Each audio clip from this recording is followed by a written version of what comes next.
ನಾನೇನು ಮಾತಾಡಲ್ಲ. ಕಾಂಗ್ರೆಸ್ ಅಲ್ಲಿ ಏನು ನಡೀತಾ ಇದೆ ಅನ್ನುವಂಥದ್ದು ಅವರಿಗೆ ಗೊತ್ತಿದೆ. ಕಾಂಗ್ರೆಸ್ ಅವರ ಎಮ್ ಎಲ್ ಎಗಳನ್ನು ಉಳಿಸೋಕ್ಕಾಗಲ್ಲ ಅನ್ನೋ ಕಾರಣಕ್ಕಾಗಿ ಇವತ್ತು BJP ಎಮ್ ಎಲ್ ಎಗಳಿಗೆ ಕೈ ಹಾಕುವಂಥ ಒಂದು ದುಷ್ಟ ಬುದ್ಧಿಯನ್ನು ಕೂಡ ಅವರು ತೋರಿಸ್ತಾ ಇದ್ದಾರೆ. ಅದಕ್ಕಾಗಿ ಚುನಾವಣೆ ಆದ ಮೇಲೆ ಎಲ್ಲವೂ ಆಚೆ ಬರುತ್ತೆ. ನಾವು ಇದರ ಬಗ್ಗೆ ಏನೂ ಹೇಳಲ್ಲ.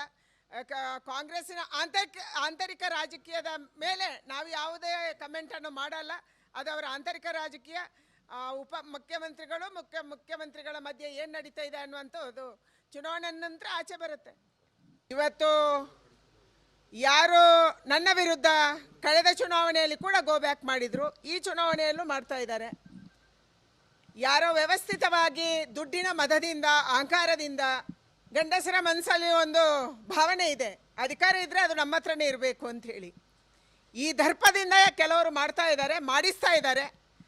ಅದಕ್ಕೆ ನಮ್ಮ ನಾಯಕತ್ವ ಉತ್ತರವನ್ನು ಕೊಡುತ್ತೆ ಅನ್ನುವಂಥ ವಿಶ್ವಾಸ ಇದೆ. ಯಾಕೆಂದರೆ ನನ್ನ ಹೈಕಮಾಂಡ್ ನನಗೆ ಯಾವ ಜವಾಬ್ದಾರಿಯನ್ನು ಹೊರಿಸಿದೆ ಅತ್ಯಂತ ಪ್ರಾಮಾಣಿಕವಾಗಿ ಜವಾಬ್ದಾರಿಯಿಂದ ಅವರ ಹೆಸರಿಗೆ ಒಂದು ಕಪ್ಪು ಚುಕ್ಕೆ ಬಾರದಂತೆ ನಾನು ರಾಜಕೀಯವನ್ನು ಇಷ್ಟು ವರ್ಷಗಳ ಕಾಲ ಮಾಡ್ಕೊಂಡು ಬಂದಿದ್ದೀನಿ. ಅದು ಯಡಿಯೂರಪ್ಪನವರ ಸರ್ಕಾರದಲ್ಲಿರ್ಬೋದು, ಇವತ್ತು ಮೋದಿಯವರ ಸರ್ಕಾರದಲ್ಲಿರ್ಬೋದು.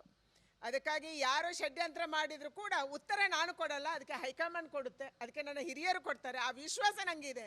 ಯಾಕಂದರೆ ನನ್ನ ಹಿರಿಯರ ಮೇಲೆ ನನಗೆ ಅಷ್ಟೊಂದು ವಿಶ್ವಾಸ ಇದೆ. ಈ ಉತ್ತರವನ್ನು ನನ್ನ ಹಿರಿಯರು ನನ್ನ ಪರವಾಗಿ ಕೊಡ್ತಾರೆ ಅನ್ನುವಂಥ ವಿಶ್ವಾಸ ಇದೆ. ಅದಕ್ಕಾಗಿ ನಾನು ಯಾವುದಕ್ಕೂ ಉತ್ತರ ಹೇಳಕ್ಕೆ ಹೋಗೋದಿಲ್ಲ.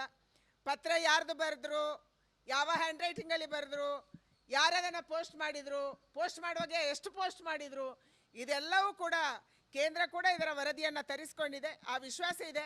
ಯಾವುದೇ MP ಚುನಾವಣೆ ಸಂದರ್ಭದಲ್ಲಿ ಅಥವಾ ಯಾವುದೇ ಮಂತ್ರಿ ಬಗ್ಗೆ ಈ ರೀತಿಯ ಒಂದು ವ್ಯವಸ್ಥೆಗಳು ನಡೆದಾಗ ಅಥವಾ ವಿರುದ್ಧವಾಗಿ ಬಂದಾಗ ಸಹಜವಾಗಿ ಕೇಂದ್ರ ರಿಪೋರ್ಟ್ ತರಿಸಿಕೊಳ್ಳುತ್ತೆ. ಈ ರಿಪೋರ್ಟಲ್ಲಿ ಸತ್ಯ ಏನಿದೆ ಅದು ಹೋಗಿರುತ್ತೆ ಅನ್ನುವಂಥ ವಿಶ್ವಾಸ ನನಗಿದೆ.